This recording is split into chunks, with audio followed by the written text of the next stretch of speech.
So my volunteer, Mr. willisKing, is a hardworking, energetic, verbal, kind-hearted individual. He is a retired naval aviator and a referee umpire who was inspired to become a docent due to his wife, his brother, and his friend. As a volunteer, he had 52,560 plus hours of volunteering. People that were instrumental in having me volunteer. The first was my wife, who said, "You can't play golf every day. When you retire. I had two careers, one as a Marine pilot and then a second as a professional referee umpire. I did one for 22 years, I did the other for 25. So 6 years ago, she said, "Why don't you be like your younger brother?" And that's Richard. He and I were in Vietnam together. He was flying helicopters in the Army, and I was flying helicopters off the USS Iwo Jima into Vietnam at the same time. This was back in 1970 and 1971. He's a docent and just talks all the time, as do I. But he just loves talking to the kids at the Hiller Aviation Museum in San Carlos, California. That's just south of San Francisco. And I visited him with my wife a couple times there, and she said, "This is what you should do. This is what you should do." Well, obviously I wasn't going to fly every day or once a week to San Carlos, so I looked for an opportunity here in San Diego.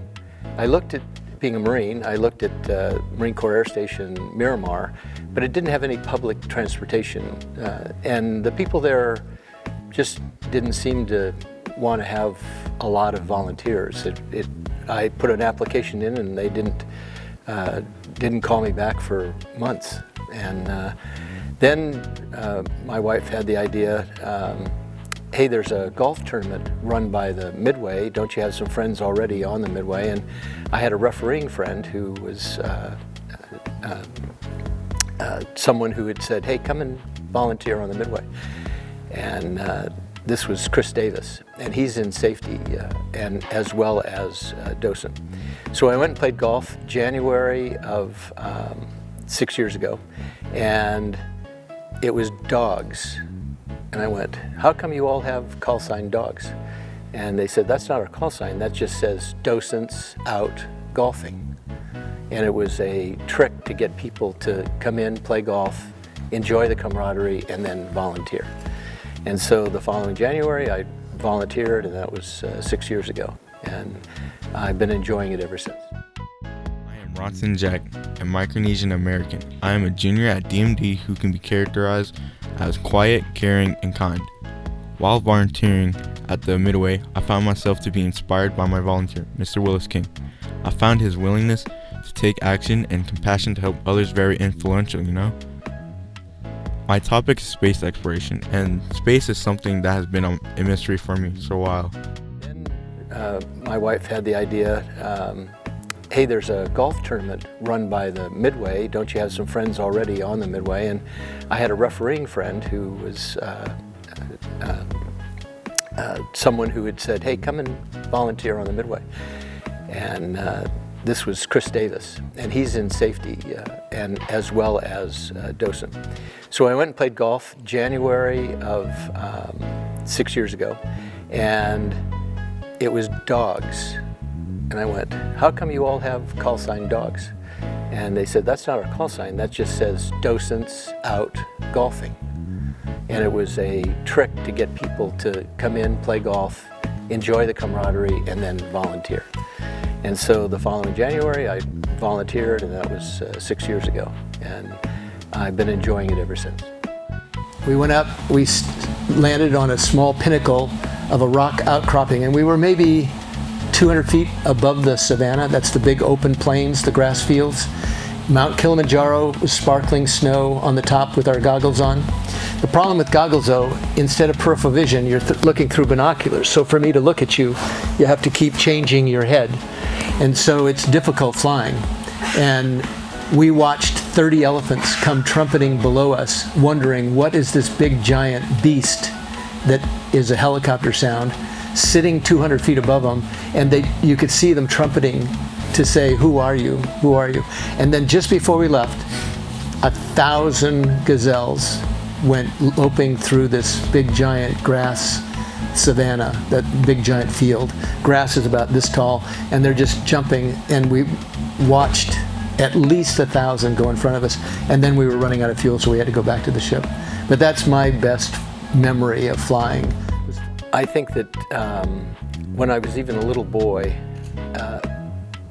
playing games, and I knew there would be someone odd man out or somebody wouldn't get picked, I always volunteered to step aside or take the friend that maybe couldn't play basketball very well. I have volunteered for service when the Vietnam War was going on. I became a vice chairman of a Red Cross chapter after having given almost 6 gallons of blood, just because I thought people needed it. And so the act of volunteering has always been something that I've done. I don't know why. What I've always done is I've stood there and waited, and if no one else volunteered, I would step forward. And it's just something that's been ingrained from religious training, from my mother and father. When I see a need, I generally step forward. And one of the things people, especially as young as you all, are saying, well, why would you do that? I mean, it could be dangerous, or it could be painful, or it could be labor intensive.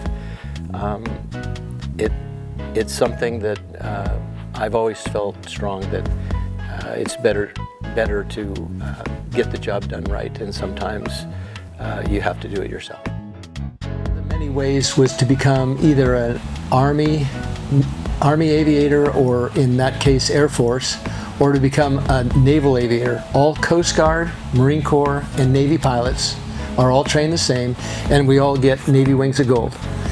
I jokingly tell everyone that you can tell who's better, Army or Navy, because we wear gold and the Army Air Force wears silver, so you know right away which is better. Yes. But I went helicopters for a personal reason. I wanted to be more of a Marine and help the Marines on the ground, and I didn't want to fly jets, although I was qualified to fly jets, and I was offered jet seat to go to training. I turned that down. It got me in trouble for turning it down, but I went helicopters. And so one of the things that stopped me from being an astronaut was I went helicopters rather than jets, and I have a slight deformity of my left hand, and most people don't know it, but you can see right away, and they said that that would disqualify me for astronaut training. It almost disqualified me for being a naval aviator, except the flight surgeon who was testing me said, and he later told me he was joking, but I didn't know about it, and I was scared he was going to take my wings away right as I was getting them, because I have a deformed left hand. And he told me, shake hands with the right, now shake hands with the left. If you don't have a grip strong enough as your right, I'm going to fail you for flight training. And I broke 2 bones in his hand when I grabbed him so hard. The adrenaline was so rushed, and I was so scared he was going to take my wings away, that I broke his hand. And he asked specifically, after I asked him when he was on his knees crying, I said, did I pass my flight physical? And he goes, I was only fooling with you, I was fooling with you, let go of my hand, let go of my hand. And he specifically asked the Admiral if he could give me my wings 2 weeks later at the ceremony, and he had his hand in a cast. And he apologized for fooling with me because he didn't realize how strong my left hand was. But I wanted to be an astronaut, but at that time I didn't think I was going to stay in the military. And so I went ahead and did other things in the Marine Corps, and that road towards astronaut, that door closed. Space exploration is like a wave. It contains many ups and downs, and at times it would be calm and soothing, and at other times it'd be wild and crazy. Space exploration is a mystery to mankind. Civic engagement is important because it can do many things for people. My volunteer has done something for me, which was give me wisdom. As in right now, I will contribute by picking up trash, making posters, march, etc. And then eventually, like my volunteer, I will give wisdom to the next generation. One thing I appreciate about my volunteer is the stories he told me, which kept me very intrigued and showed me new things about volunteering. Thank you, willisKing, for everything you've done. I hope you continue to inspire people like you have inspired me.